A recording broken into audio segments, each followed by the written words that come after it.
Hello, everybody. Welcome back to Saints of the Week here at the Things That Don't Change. And so, I guess first things first, happy Palm Sunday. We've made it to the end of Lent. We are here for Holy Week, the holiest week of the year. At the end of this week, we'll have the Triduum. And then next week, this time next week, we'll be able to celebrate the wonderful feast that is Easter, the feast of our Lord's resurrection. But today, Palm Sunday, we're still entering Jerusalem. We're not quite at the resurrection just yet. And when it comes to Saints of the Week, since it's Holy Week, that tends to take precedence on the calendar over whatever other saint feast days that happen to be this week. So, currently on our current calendar, there's nothing to be celebrated this week other than just each day of Holy Week. However, we do have one saint who normally is celebrated in over the next couple of days, on years that this Holy Week does not fall during this time. So we're gonna go off of that. We only have one saint today, so it's gonna be a quick one. The saint that we have for today, for April 13th, that would actually be today's date exactly, is Pope St. Martin I. Now, Pope St. Martin, he was born around the years 590, 600, so, late 6th century there. He was born in a town called Todi, which is in Umbria, which is in central Italy. So he's of noble birth, and, as he was growing up, known as a very kind of intelligent, well-learned, child of just great charity, great holiness from a very early age. So Saint Martin, he belonged to the order of Saint Basil. This was a certain monastic kind of order that was started by Saint Basil the Great. And through his early years, his early priesthood, he worked a lot under the previous Pope Theodore I, to combat the Monothelite heresy. Now, to get into a bit of the weeds here, Monothelitism, it was an early church heresy, kind of came around in the wake of the monophysitism. Monophysite? I don't know.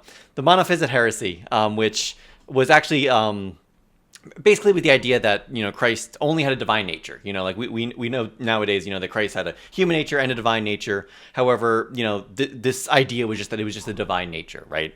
And this was condemned at the Council of Chalcedon in the year 451. That council officially declared that, hey, there's two natures of Christ. We call it the hypostatic union. He's human and he's also divine. Those are both contained in the divine person of the second person of the Blessed Trinity.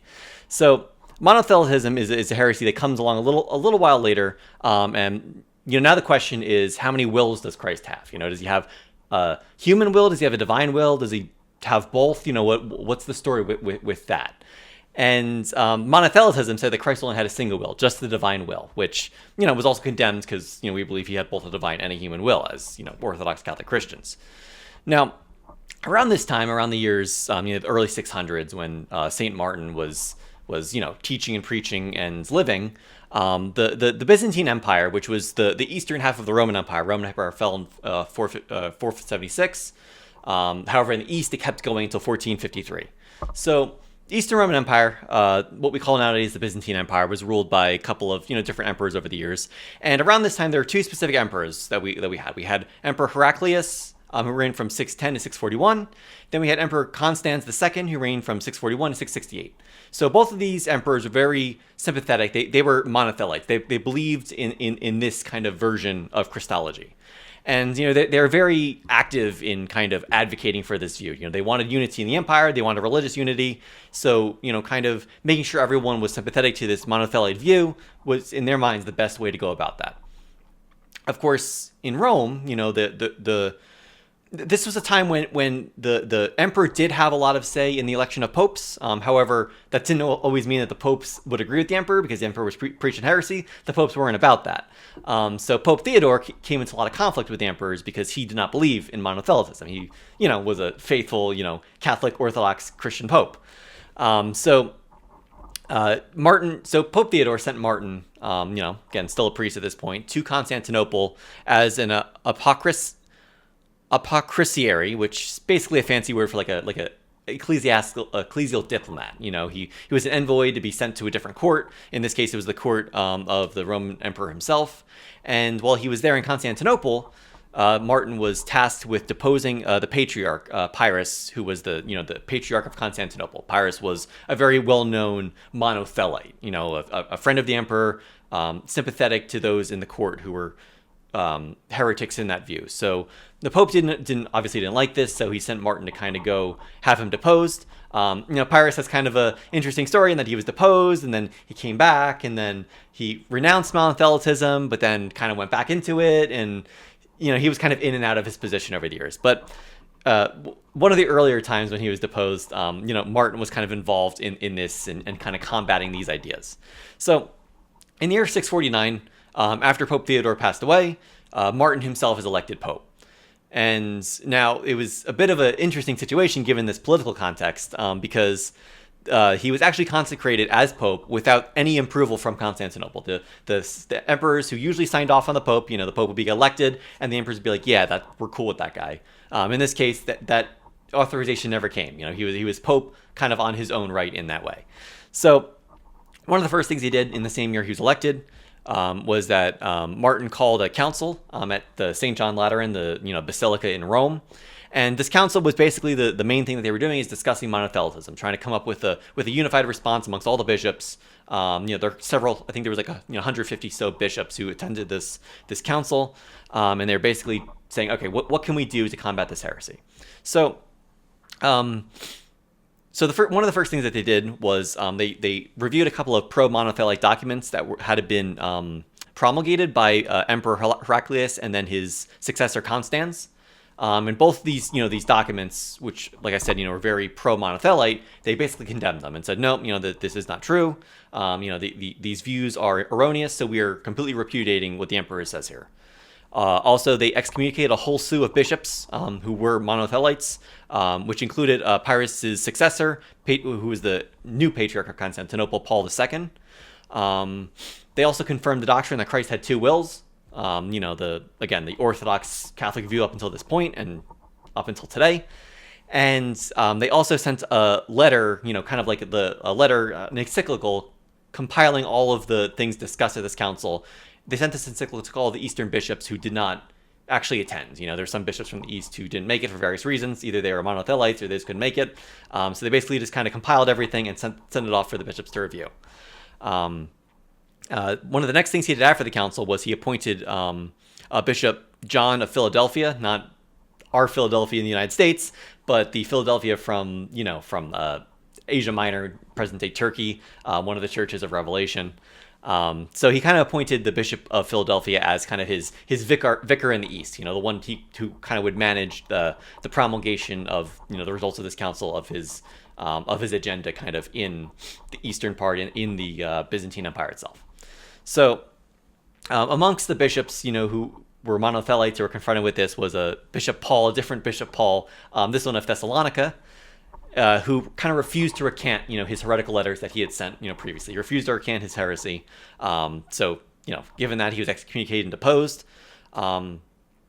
Patriarch Paul, back in Constantinople, the other Paul, seeing this and kind of some of the other stuff coming out of the council, was very upset about this. So he had Emperor Constans II kind of force the Pope to, wanted to get the Emperor to force the Pope to subscribe to the original decrees, promulgated by, Constans and also Heraclius. So there was one envoy kind of sent from the Emperor, whose name was Olympius. He was sent as the exarch, kind of the ruler over Italy, the Byzantine ruler over Italy. And he tried to rally support, this was kind of still during the time of the council, kind of rally support for the monothelite view. However, none of the bishops were having that. So it's said that Olympius actually plotted to kill Pope Martin. And, he kind of did it in a sneaky way by kind of making believe, hey, I'm coming to receive communion. But really the plan was I'm going to go and then just kill him when he tries to, meet with me. However, before he was able to do that, he was called away suddenly to fight the Saracens kind of down in Sicily. So duty called. Many saw that as kind of like a divine intervention that, the Pope was spared from this kind of this deceitful meeting. So Olympius went away. He died in battle while trying to fight the Saracens. So the Pope was kind of safe for a bit. However, the Emperor Constans sent a second envoy. This one, a guy named Theodore Calliopas, who he sent as kind of the new exarch to replace Olympius. And his orders were, all right, like bring Pope Martin back to Constantinople so we can kind of put him on trial, depose him and just kind of get him to either recant or completely lose his position in his life. So this Theodore arrived in arrived in Rome around the year 653, and he, showed up the Lateran Basilica, declared that Martin was deposed, and, of course, the bishops and the priests who were there were very, kind of upset about that, and, the people of Rome were not happy with that, that their pope was being kind of, deposed in this way. So, Martin, ever being kind of the one who wanted to avoid bloodshed, just kind of go with the peaceful option, decided, hey, look, I'll go with you. We'll settle this in Constantinople, just so nobody gets hurt. And then, we'll see what happens. So Martin, took this order very humbly, and he was brought to Constantinople. He was branded a heretic and a rebel, an enemy of God and of state. And, he was kind of subjected to public humiliation. There was, instance where he was kind of put forth in front of the entire populace of Constantinople and just kind of had his crimes read aloud, and, people were jeering at him and just verbally abusing him and all this stuff. And Martin took it very, very humbly, very, very kind of, took it on the chin, turned the other cheek, as they say. He was put in prison and kept in very poor conditions over the next couple of months. He was eventually put on trial, kind of like a show trial, with kind of the emperor's court, as serving as judge and things like that. He was dragged through the streets, bound in rags, back to prison after this trial, where, he was kind of convicted of all these ridiculous crimes. His only crime being that he just kind of disobeyed the emperor, when the emperor kind of had a heretical view. So instead of killing him, though, the emperor decided to have a bit of mercy and just kind of exiled him. So, he was stripped of his position. He was, exiled to Kherson, which is kind of on the north side of the Black Sea, in the year 655, and this is kind of where he lived out the rest of his life. He died on 16th September 655, just very frail and beaten. His time in captivity just wasn't very good on his health, and he died there. He was eventually replaced by a different pope, who also kind of had his own issues with the emperor, but that's kind of a different story. And Pope Martin was, named a martyr, and is actually one of the last of the early popes to be considered a martyr in this way. Very much different from a martyr against pagans, this time a martyr against, heretics and many Christians who kind of didn't agree with, his stalwart defense of the faith. So, as I said, April 13th, that would be today.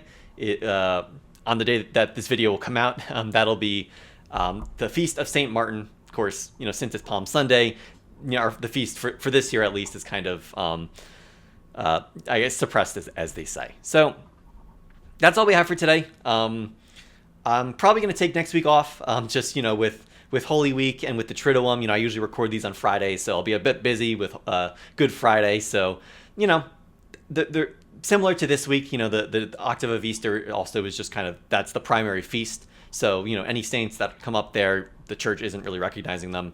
Well, not that they're ignoring them, but, they're just not on the calendar. So I'm going to take the week of Easter off, and I'll see you guys again on Divine Mercy Sunday for our next edition here. We have a lot of saints coming up that week, so stay tuned. And I hope you all have a blessed day, a blessed Palm Sunday, and a blessed Holy Week.